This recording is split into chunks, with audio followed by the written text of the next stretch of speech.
ये question number 11 क्या है आपका? ये क्वेश्चन नंबर 11 है कि सो दैट, देखिए क्वेश्चन नंबर 11 क्या है? So that the direction cosine of a vector equally क्या है? Equally incline to the axis O X O Y and O Z are plus minus 1/√3 comma है 1/√3 1/√3। तो ये देखिए एक तरह से हमको एक सो दैट करना है, मतलब ये प्रूव करना है कि ठीक है। देखिए क्वेश्चन क्या कहता है कि डायरेक्शन कोसाइन जो है आपका वो क्या है? इक्वली इंक्लाइन है। ठीक है, तो इक्वली इंक्लाइन है, इसका मतलब देखिए ये हो जाएगा कि वेक्टर बोलता है क्या है? Equally incline to the axis है, माने कि तीनों जो एक्सिस 3 डायमेंशनल जो हम लोग पढ़ते हैं कि ओ एक्स जो है वो बाई हो गया, हमारा जेड एक्सिस हो गया, बाई एक्सिस और एक्स एक्सिस, या x axis by axis Z axis. ठीक है, तो सबसे पहले हम इसमें क्या करते हैं कि हम लोग जो पहले इसमें जो कार्टेशियन प्लेन जो बनाते हैं हम लोग, 3 डायमेंशनल का जो कार्टेशियन प्लेन होता है, तो पहले वो बना लेते हैं। ठीक है, देखिए तो इसमें सॉल्यूशन के लिए क्या करेंगे? सबसे पहले हम लोग क्या करते हैं कि इसका कार्टेशियन प्लेन बनाते हैं। एक देखिए बना लेते हैं। देखिए तो ये हो जाएगा आपका, चलिए 3 डायमेंशनल हम लोग एक कार्टेशियन प्लेन बना लेते हैं। ये हो जाएगा आपका ये हो जाएगा जेड एक्सिस, जनरली हम लोग यही यूज कर रहे हैं इधर। तो ये मेरा जेड हो जाएगा, ये आपका हो जाएगा बाई एक्सिस, और ये हो जाएगा एक्स एक्सिस। ये देखिए ऑरिजन हो गया। यहाँ से देखिए हम एक वेक्टर, जिसे हम लोग वहाँ पर जो पोजीशन वेक्टर मेरा होता था, एक वेक्टर हम लोग पी भी ले लेते हैं। देखिए ये पी वेक्टर आपका क्या है? पी है। ठीक है, ओ पी है जो मेरा पोजीशन वेक्टर आर होता था।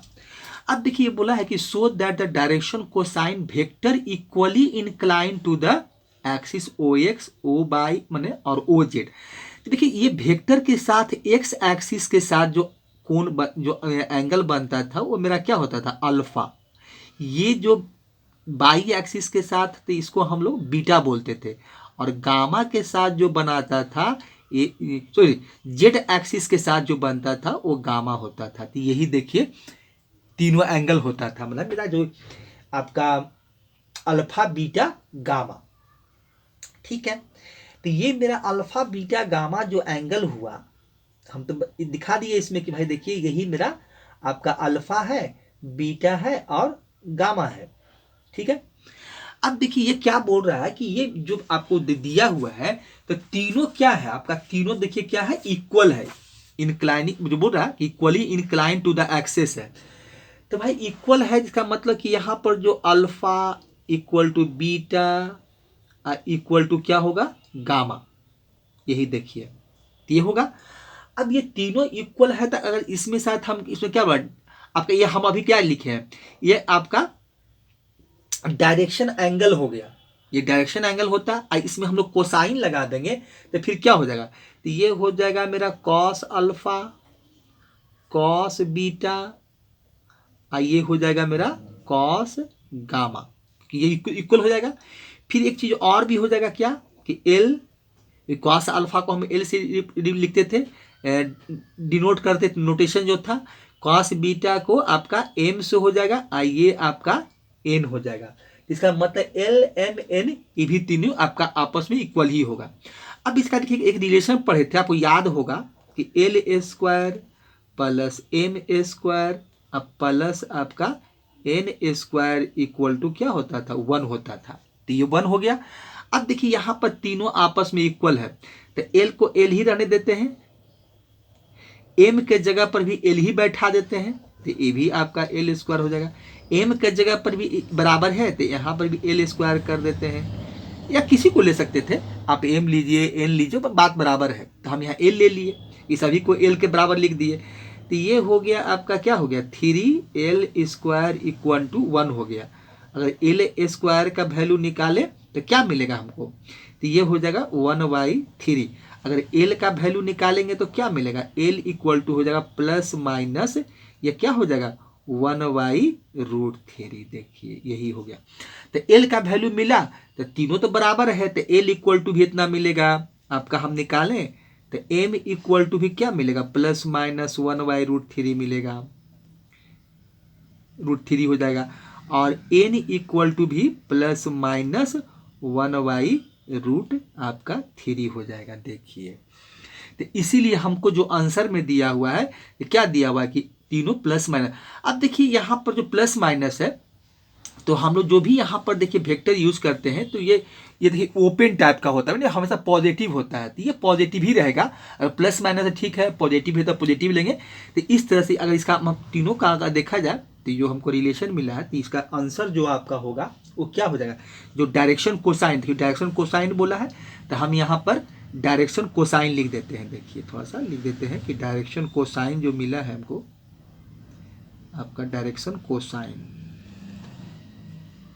कोसाइन ये हो जाएगा तो क्या हो जाएगा ब्रैकेट, ये हो जाएगा 1/√3, 1 आपका ये भी हो जाएगा √3 और ये भी हो जाएगा आपका 1/√3। तो यही मेरा हो गया जो हमसे बोला था डायरेक्शन कोसाइन जो निकालना था, सो दैट करना था, तो यही हम दिखा दिए।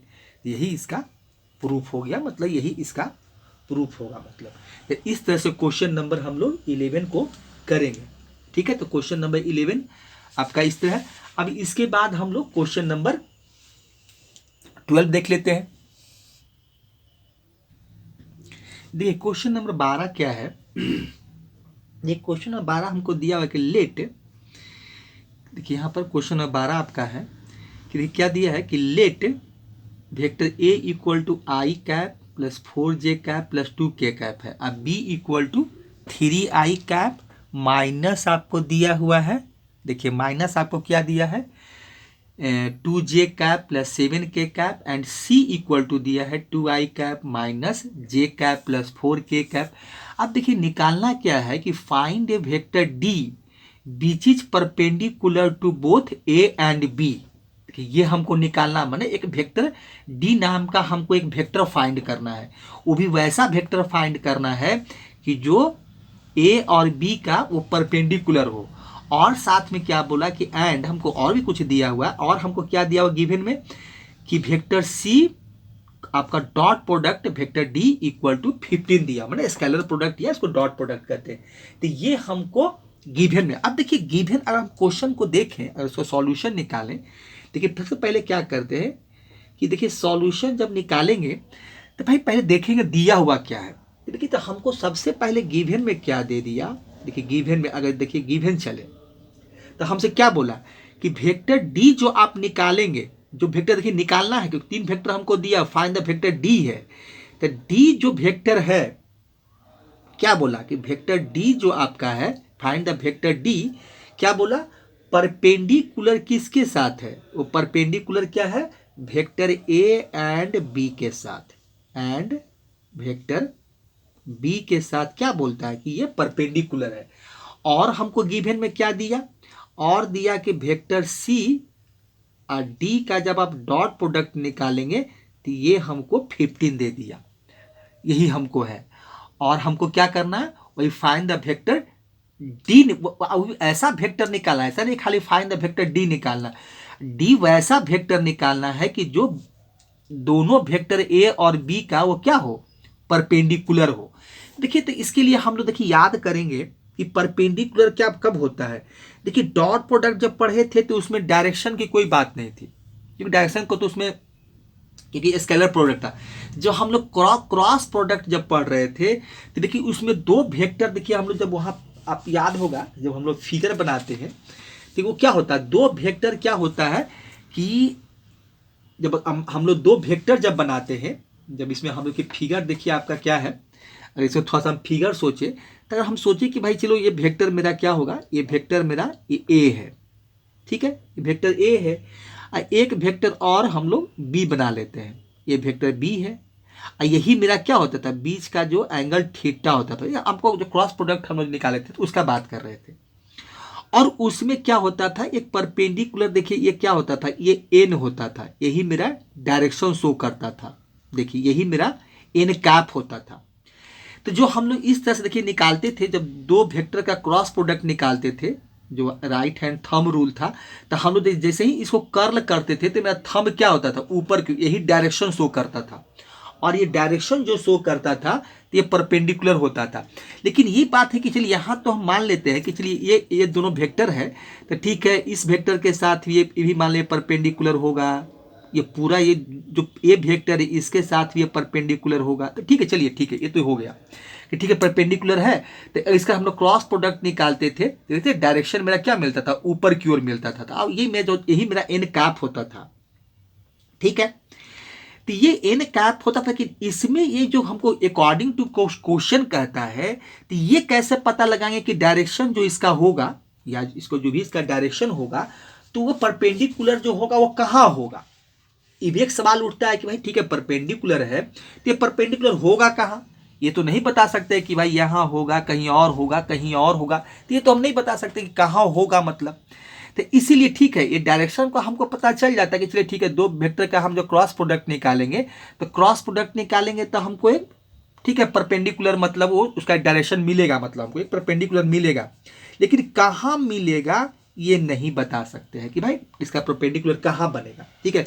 अगर वहाँ डेफिनेशन में देखेंगे तो वह सब लिखा हुआ कि ठीक है यही आपका जो होगा, आप जब क्रॉस प्रोडक्ट निकालेंगे तो आपको यही मिलने वाला है, ठीक है।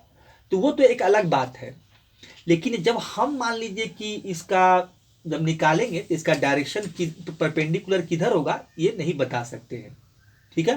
तो इसीलिए इसमें हम लोग क्या करेंगे कि ठीक है इसका हम क्रॉस प्रोडक्ट निकालेंगे, ठीक है, हम लोग क्रॉस प्रोडक्ट तो निकालेंगे। लेकिन ये क्या है, तो इसमें हम देखिए शुरुआत कैसे करें, क्वेश्चन कैसे बनाएंगे।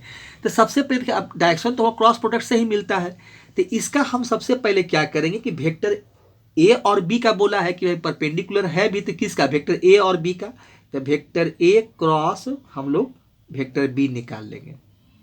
ये काम करेंगे जो मेरा ये जो मेरा होगा, तो ये क्रॉस बी निकाल लेंगे। चलिए पहले ए क्रॉस बी निकालते हैं, उसके बाद बताते हैं कि क्या करना होगा। तो पहले ए क्रॉस बी निकाल लेते हैं, सबसे पहला काम, ठीक है। ए क्रॉस बी निकालेंगे तभी हमको पता चलेगा कि भाई वहाँ डायरेक्शन जो परपेंडिकुलर होता है तो डायरेक्शन हमको यहीं से मिलेगा। तो सबसे पहले क्या करते हैं कि ए क्रॉस बी निकालते हैं, तो ये हो जाएगा आई कैप, ये हो जाएगा आपका जे कैप। सबसे पहला काम यही कीजिए इसमें, इस क्वेश्चन में। तो इसका देखिए क्या हो जाएगा, तो ये हो जाएगा आपका वेक्टर ए का क्या हो 1 हो जाएगा, ये हो जाएगा आपका 4, ये हो जाएगा 2, ठीक है। बी आपका देखिए क्या हो जाएगा, ये 3 हो जाएगा और ये -2 हो जाएगा और 7 हो जाएगा, ठीक है। इसका हम लोग क्रॉस प्रोडक्ट निकाल लेते हैं। देखिए यहाँ से निकालिए, तो ये हो जाएगा आपका आई कैप, तो ये आपका छोड़ दीजिए, ये हो जाएगा 7×28 हो जाएगा, ठीक है। और यहाँ से -4 तो +4 हो जाएगा, ठीक है। अब की माइनस जे हो जाएगा, जे कैप। अब इसको छोड़ देंगे तो 1 × 7 करेंगे तो 7 ही मिलेगा हमको। चलिए 3 दूनी 6 हो जाएगा, तो -6 हो गया, प्लस आपका हो जाएगा के कैप। तो के को छोड़ देंगे, के वाले को छोड़ दीजिए, और 1 को -2 से करेंगे तो माइनस हमको 2 ही मिलेगा, ठीक है। और इसको छोड़ दिए और ये हो जाएगा 4 3 12, तो माइनस आपका 12 भी हो जाएगा, ठीक है। चलिए यहाँ से आपको क्या मिला, तो ये हो जाएगा 28 4 32, 32 आई कैप हो जाएगा। यहाँ से मिल जाएगा 7 में से 6 जाएगा तो माइनस आपका जे कैप हो जाएगा, और यहाँ से हो जाएगा -14 आपका के कैप हो जाएगा। हम क्या निकाले हैं, ए क्रॉस बी निकाले, अभी ए क्रॉस, ठीक है, बी निकाले, ठीक है। चलिए ए क्रॉस तो बी निकाल लिए हम, क्योंकि इसी से हमको जो परपेंडिकुलर का जो इसमें बात बोल रहा था इसी से मिलेगा हमको। लेकिन यहाँ से ये निकालने के बाद हमको क्या करें, जो वेक्टर डी जो हमको चाहिए, मतलब तो ये बोलता है कि ए और बी का परपेंडिकुलर है, ठीक है। तो डायरेक्शन के लिए तो हमको यहीं से परपेंडिकुलर यहीं से क्रॉस से ही मिलेगा। तो अब ये जो डी वेक्टर बनेगा, ये जो मेरा डी वेक्टर फाइंड करने के लिए बोला है, तो यहाँ पर जानते एक काम क्या करना पड़ेगा, जो ए क्रॉस बी निकाले हैं उसको लेमडा टाइम्स हमको मल्टीप्लाई करना पड़ेगा। यहाँ से लेमडा टाइम्स मल्टी आपको प्लाई करना पड़ेगा। अब देखिए किसी वेक्टर के साथ जब लेमडा टाइम्स मल्टीप्लाई करते थे तो ये पैरेलल होता है। तो ये यहाँ से एक देखिए एक चीज पैरेलल भी यहाँ से हम लोग यहाँ से लिखा जा सकता है, क्योंकि हम यहाँ पर लिख सकते हैं कि जो वेक्टर डी है आपका, वेक्टर डी जब लेमडा टाइम्स हम मल्टीप्लाई कर दिए तो अब ये दोनों वेक्टर जैसे डी है ए क्रॉस बी का जो हमको वहां से जो वेक्टर नया वेक्टर मिला तो जो डी वेक्टर है, तो अब यहाँ पर जब लेमडा के साथ मल्टीप्लाई कर देते हैं तो इसका मतलब हो गया कि D is perpendicular to both A and B ही होगा, ये तो होगा ही। और साथ में क्या होगा, डी पैरेलल टू क्या होगा, जो ए क्रॉस बी निकालेंगे उसका पैरेलल हो जाएगा। मतलब यहां पर देखिए यही बात है, ठीक है। हम ए क्रॉस बी निकाले तो हम लिख सकते हैं D is perpendicular to both A and B है, जिसका हम ए क्रॉस बी निकाले। और डी के साथ जब लेमडा टाइम्स हम कर दिए तो जानते क्या हो गया, D is parallel to A cross B हो जाएगा। तो यहां से भी आप इस चीज को लिख सकते हैं, इसमें डाल सकते हैं। तो यहां से ये होगा। तो अब देखिए जो वेक्टर मेरा डी जो निकलेगा, यहाँ से आप इस चीज़ को समझ सकते हैं कि हमको ठीक है, ये जो क्वेश्चन बोला था तो यही लिखे थे कि जो वेक्टर डी है उसी को हम बोल रहे थे कि वेक्टर डी है जो perpendicular to both vector A and B है। और यहाँ डी जब लेमडा टाइम से मल्टीप्लाई कर दिए तो वेक्टर डी क्या हो गया, आपका ए और बी का जो क्रॉस प्रोडक्ट था वो पैरेलल हो जाएगा। मतलब चलिए यहाँ पर ये है, तो डी वेक्टर क्या होगा, तो हम यहाँ लेमडा लिखेंगे। अब वेक्टर डी देखिए, हम डी यहाँ पर जो क्रॉस प्रोडक्ट निकाले थे उसको लिख देंगे। तो ये आई कैप हो जाएगा माइनस आपका जे कैप हो जाएगा और माइनस ये 14 आपका के कैप हो जाएगा। ब्रैकेट क्लोज कर दीजिए यहाँ से, ठीक है। तो यहाँ से ये मिलेगा आपको। अब देखिए यहाँ से जब ये मिला हमको तो इसको हम थोड़ा सा मल्टीप्लाई भी कर देते हैं, मतलब खोल देते हैं ब्रैकेट को। तो ब्रैकेट को खोलेंगे तो लेमडा से मल्टीप्लाई कीजिए तो ये हो जाएगा 32 लेमडा आई कैप हो जाएगा माइनस आपका हो जाएगा लेमडा जे कैप हो जाएगा, और यहाँ से मिलेगा आपको 14 लेमडा के कैप हो जाएगा। चलिए हम यहाँ पर ब्रैकेट को ओपन कर दिए थे। तो अगर देखा जाए तो वेक्टर डी, चलिए यहाँ पर फिर से लिख देते हैं कि वेक्टर डी हमको क्या मिला, 32 लेमडा आपका हो गया आई कैप माइनस लेमडा ये हो जाएगा जे कैप और माइनस हो जाएगा 14 लेमडा आपका हो जाएगा के कैप। देखिए यही होगा, वेक्टर डी हमको यही मिला। अब इसके बाद आगे क्या करता है, अब तो वेक्टर डी निकाले तो लेमडा इसमें लगा हुआ, तो लेमडा का वैल्यू निकालना पड़ेगा हमको। तो इसके लिए हमको एक रिलेशन दिया है कि सी और डी के साथ आप क्या कीजिए, इसका डॉट प्रोडक्ट निकालिए। तो चलिए अब हम ये भी काम कर लेते हैं। तो हमको देखिए गिवन में क्या दिया हुआ है कि आपको वेक्टर सी और डॉट डी इक्वल टू 15 दिया हुआ, 15 दिया हुआ, ठीक है। चलिए अब यहां पर देखिए वेक्टर सी भी मेरे पास है। तो वेक्टर सी क्या है, तो ये है आपका 2i कैप माइनस हो जाएगा कितना, आपका हो जाएगा देखिए जे कैप हो जाएगा। तो ये हो जाएगा आपका कितना, जे कैप। तो इसको आप बना दीजिए जे कैप और प्लस हो जाएगा आपका 4 ये हो जाएगा के कैप। और डॉट प्रोडक्ट किसके साथ निकालना है, वेक्टर डी के साथ। तो वेक्टर आपका डी कितना है 32 लेमडा आई कैप माइनस हो जाएगा लेमडा जे कैप और माइनस हो जाएगा 14 लेमडा के कैप। चलिए ये हो जाएगा इक्वल टू दिया हुआ 15। देखिए ये हमको दिया हुआ है। अब देखिए एक चीज आपको यहाँ से देखिए, हम लोग वहाँ जब वेक्टर डॉट प्रोडक्ट निकालते थे तो आपको एक चीज देखिए वहाँ याद रखना पड़ेगा कि आई को आई के साथ करते थे तो हमको 1 मिलता था, और जब उसमें इंटरचेंज होता था मतलब आई जे होता था तो 0 मिलता था। देखिए तो ये प्रॉपर्टीज आपको देखिए, हम यहाँ पर थोड़ा सा प्रॉपर्टीज जो हम जिसका यूज करेंगे तो यहाँ पर देखिए क्या था, आपको याद ही होगा कि आई आपका आई कैप डॉट आपका आई कैप इक्वल टू आपका जे डॉट आपका जे कैप और इक्वल टू के कैप डॉट आपका के कैप इक्वल टू क्या होता था, 1 होता था। तो यही प्रॉपर्टी हम यहाँ पर यूज करेंगे। देखिए अब फिर जो अल्टरनेट होता था, जैसे कि यहाँ पर एक और जो इंटरचेंज होता था, जैसे कि मान लीजिए कि आई कैप है, आई ये आपका जे कैप है इक्वल टू आपका जे कैप और डॉट अगर आई कैप है तो ये आपका 0 होता था। तो इसी तरह तीनों के साथ होगा, जे के साथ आई हो के हो, आपको याद ही होगा, मैंने ये आपको याद नहीं लिखे। तो यहाँ पर इसलिए लिखा गया है कि जब इसका हम डॉट प्रोडक्ट निकालेंगे तो आई को हम अगर इसके साथ डॉट प्रोडक्ट निकालेंगे, आई के साथ मतलब, तो आई और आई 2i को उठाएंगे और तीनों से इसका हम डॉट प्रोडक्ट निकालेंगे।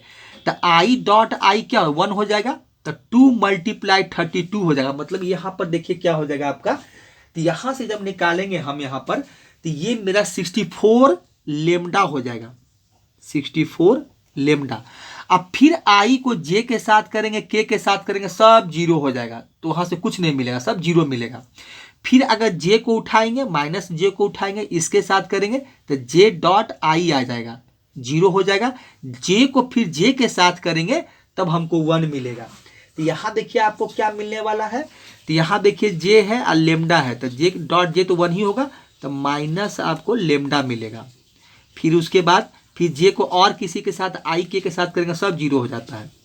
फिर उसके बाद 4k को उठाएंगे और फिर डॉट प्रोडक्ट निकालेंगे, किसके साथ, तो आई के साथ निकालेंगे, के को आई के साथ करेंगे जीरो, के को जे के साथ करेंगे जीरो। अब के को के साथ करेंगे तो आपको मिलेगा, तो 14 अब मल्टीप्लाई -14, दिए माइनस आपका 56 हो जाएगा, क्योंकि ये यहाँ पर आपका सॉरी माइनस आ जाएगा, तो माइनस आपका 56 लेमडा हो जाएगा इक्वल टू 15 हो जाएगा। देखिए ये मिलेगा आपको। अब यहाँ से हम लोग वैल्यू निकाल लेते हैं, तो कितना हो जाएगा देखिए, तो यहाँ से देखिए आपको मिलेगा, तो ये हो जाएगा कितना, अच्छा माइनस प्लस हो जाएगा, सॉरी माइनस जे और माइनस यहाँ पर देखिए प्लस हो जाएगा, सॉरी ये प्लस हो जाएगा। तो यहाँ पर देखिए कितना हो जाएगा 65 लेमडा, और 65 लेमडा माइनस 56 लेमडा, तो ये बचेगा हमको 9 लेमडा बचेगा। हाँ 9 हो जाएगा, क्योंकि 65 में से 56 जाएगा तो 9 ही बचेगा। चलिए तो यहाँ पर देखिए आपको मिल जाएगा 9 लेमडा इक्वल टू 15 हो जाएगा। यहाँ देखिए प्लस होगा, क्योंकि माइनस यहाँ पर इसका कोफिशिएंट क्या -1 होगा, और माइनस लेमडा को मल्टीप्लाई तो माइनस माइनस प्लस हो जाता है, तो इसलिए प्लस लेमडा होगा। आइए तो आपका -56 हो जाएगा, तो 9 लेमडा इक्वल टू 15 हो गया। तो लेमडा इक्वल टू निकालिएगा तो 15 आपको 9 मिलेगा। इसको काट दीजिए, 3 से कट रहा है, 3 3 जा 9 और 5 3 15, मतलब लेमडा का वैल्यू आ गया 5/3 मिल गया। अब देखिए हम वेक्टर डी निकाल सकते हैं, तो देखिए तो यहाँ डी में क्या करेंगे, देखिए यहाँ पर डी वेक्टर आप निकालिए, तो वेक्टर डी इक्वल टू क्या था, लेमडा है, तो यहाँ पर लेमडा बैठा है, तो देखिए लेमडा क्या आपका मिल गया 5/3, ठीक है। अब उसके बाद देखिए क्या था आपका यहाँ पर डी के, तो क्या था 32 आपका आई कैप हो जाएगा, माइनस यहाँ से आपको मिलेगा जे कैप, अब -14 के कैप, ये हो जाएगा 14 के कैप। अब देखिए यहाँ क्या कीजिए, 3 को रहने दीजिए, क्योंकि आंसर वहाँ पर देखिए दे दिया है, 3 को रहने दीजिए। अब 5 से इसको मल्टीप्लाई कर दीजिए, तो 32 पचे 160 हो जाएगा, तो 160 ये हो जाएगा आपका आई कैप, और माइनस जे को तो ये -5 आपका जे कैप, और 14 पचे 70, तो 70 आपका हो जाएगा के कैप, ये कैप है। तो यही देखिए ये आंसर होगा, कितना हो गया 1/3 वेक्टर आपका जो डी निकाले हम, जो फाइंड करने के लिए बोला था कि फाइंड द वेक्टर डी निकालिए, तो 1/3 160 आई कैप -5 जे कैप और 70 आपका के कैप। तो यही देखिए हमको आपका जो आंसर है यही होगा। अब देखिए एक चीज़ और क्या है कि एनसीईआरटी में क्या है कि यहाँ प्लस लिखा हुआ है, ये देखिए आप आंसर देखेंगे तो 60 आई कैप है, -5 जे कैप है, +70 के कैप है। तो जरा इसको थोड़ा सा, जब यहाँ जो वैल्यू निकाला गया है तो आप इसको देख सकते हैं कि यहाँ पर जो दिया गया है, तो वो अब देखिए जहाँ तक हम सोचते हैं कि यहाँ तक कोई गलती तो नहीं हुआ है, लेकिन आप अगर इसमें गलती कोई कहीं होगा तो आप देख लीजिएगा। ऐसे तो आंसर यही सही है, क्योंकि प्लस आने का तो कोई सवाल ही नहीं उठता है, क्योंकि हम जो निकाले हैं, जो वेक्टर पुट किए हैं अकॉर्डिंग टू वेक्टर, क्योंकि बोला है कि सी और डी के साथ आपका डॉट प्रोडक्ट निकालना है। तो सी वेक्टर देखिए क्या दिया हुआ 2 आई कैप -जे कैप, ये वेक्टर आप वहाँ क्वेश्चन में भी देखेंगे, तो क्वेश्चन 12 में सी यही दिया गया है कि आपका 2 आई कैप है -जे कैप है +4 के कैप है। और यहाँ से जो वेक्टर निकाले वो सही है, 32 आई कैप -जे कैप और -14 के कैप ही होगा, क्योंकि यहाँ से जाएगा तो ये -2 और 4 -12 ही मिलेगा, तो -14 ही होगा। लेकिन चलिए ठीक है, यहाँ पर प्लस बोलता है कि +70 के होना चाहिए, तो थोड़ा सा इसको देख लीजिएगा। अगर मान लीजिए कहीं मिस्टेक होगा तो उसके लिए आप लोग से रिक्वेस्ट है काइंडली कि ये अगर गलती हुआ होगा तो आप लोग उसके लिए इस पर माइंड नहीं कीजिएगा, क्योंकि गलती हो सकता है, लेकिन ऐसी उम्मीद है कि गलती नहीं है, हमें इतना श्योर है। लेकिन फिर भी मान लीजिए गलती होगा तो चलिए आप लोग से कि गलती हुआ तो उसके लिए आप सिलेक्ट मतलब इसको इग्नोर कर दीजिएगा। तो यही देखिए आपका जो वेक्टर डी है, तो जो हम वेक्टर डी, यही मेरा आंसर हो जाएगा, यही मेरा आंसर है। ठीक है, तो इस तरह से हम लोग क्वेश्चन नंबर जो मेरा आपका 12 था, वो 12 क्वेश्चन नंबर को यही काम करना था, तो इसमें आपको यही करना है। एक चीज देखिए, बोल रहे थे कि ये जो आपका हम यहाँ पर लिख देते डी, जो वेक्टर डी है परपेंडिकुलर ए एंड बी है, और जैसे ही हम यहाँ लेमडा टाइम्स किए थे तो आप लिख सकते हैं कि वेक्टर डी जो है parallel to the A cross B भी लिखा जा सकता है, क्योंकि हम लोग पैरेलल के लिए ही काम करते हैं, पैरेलल के लिए हम लोग यही रिलेशन यूज करते हैं। तो आप इसको लिख भी सकते हैं, इसको छोड़ भी सकते हैं, कोई दिक्कत नहीं। ठीक है, तो क्वेश्चन नंबर 12 आपका कंप्लीट हो गया, और काइंडली आप इसको देखिएगा कि माइनस कहीं मिस्टेक हो गया तो उसको आप उस पर थोड़ा सा उसको प्लस कर लीजिएगा, लेकिन अगर नहीं हुआ है तो ये सही है, इसमें कोई दिक्कत नहीं है। ठीक है, तो यही क्वेश्चन नंबर 12 का आंसर है। ठीक है, चलिए इसके बाद आगे देखते हैं क्वेश्चन नंबर 13 बना पाते हैं कि नहीं, टाइम देख लेते हैं। ठीक है, ठीक है, तो ये क्वेश्चन नंबर 12 तक ही इस हम बनाएंगे, क्योंकि इसके आगे जो मेरे पास टाइम नहीं है, मतलब कि जो मेरा मोबाइल से जो वीडियो बनाते हैं तो उसमें इसके आगे हमको टाइम प्रोवाइड नहीं करती, मतलब नहीं मिलता है, क्योंकि इतना ही देर का हम वीडियो बना सकते हैं। ठीक है, तो क्वेश्चन नंबर 13 से हम लोग अगली वीडियो में फिर से मिलते हैं। थैंक्स।